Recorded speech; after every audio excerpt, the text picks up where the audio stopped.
I don't care what race you are. I don't care what gender you are. Everybody's important, and everybody should know that we're going to treat everybody the same.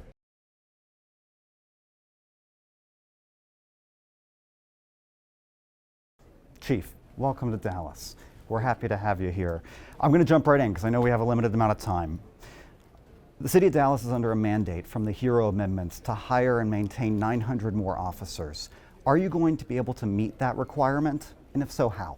Look, I'm going to do my very best to meet it. We're working already on different strategies, the requirements, different ways that we can bring officers in. We're really going to focus on lateral transfers also.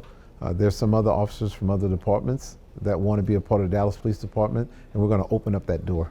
Do you think it's a reasonable mandate? Look, it's an introductory interview, so we're more or less getting to know him, talking about his first day, things of that sort. You'll have another chance at a later date to go more in depth. Sure, I'm happy to ask the question, sir. You can answer them if you want or not. Do you think that's a reasonable mandate? So he's not going to answer that question, so you can move on to your next question. You're not going to answer that question. I'm telling you he's not going to answer that question. All right, let's talk about response times. City of Dallas has had issues with response times. It's nearly 12 minutes for priority 1 calls. It's 4 hours for priority 3 calls. Is that acceptable? Mr. Sullivan, this is an introductory email or an introductory interview, so give him a chance to get here, see how things are going. This is day 1, literally day 1. So I'm telling you again, he's not going to answer that question. So you're not going to answer that question? I'm telling you he's not going to answer that question. Your staff is saying you're not going to answer that question. Let me ask you about violent crime. City of Dallas has had some success. Do you, coming into the city, envision changes to the city's violent crime plan? Look, we're going to work with the violent crime plan that they have. Definitely we'll have some tweaks and some, hopefully will end up being enhancements to it. Do you think that the way the city's been doing things is working? It's definitely working. It shows by statistics that the city is trending in a downward way, which is very great for the residents of Dallas. I heard you earlier talk about community policing and the importance of that. What does community policing in Dallas look like in 2025? We're going to have officers out there. It's going to be mandated for me that my command staff also makes themselves more available to the community along with the officers. We've seen improvements in violent crime overall, but there are some areas that have not improved as fast or have deteriorated. We've seen violence downtown, including just in the past week where a tourist was attacked by a person who was experiencing homelessness.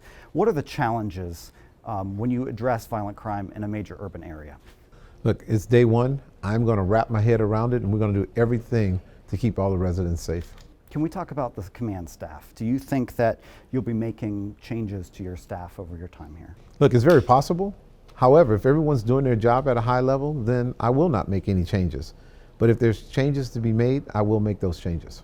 I want to circle back to recruiting because that's a key element that we talked about when you came to interview. I know that was a key element that we've seen overall. How do you make the Dallas Police Department a place that attracts those kind of lateral transfers? Look, a lot of it is culture, and everyone has to understand what the culture is going to be like here.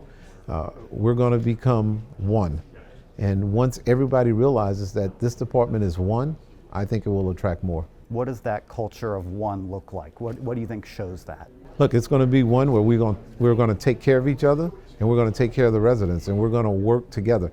Look, police officers love when the community loves them, and the community loves when the police officers love them. We have to get to that.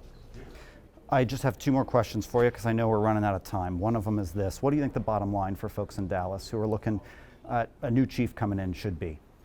Look, the bottom line is I'm excited to be here. I want all the residents to give me an opportunity to make this place even better than what it already is. And Dallas Police Department is definitely not broken. And I just hope to add value.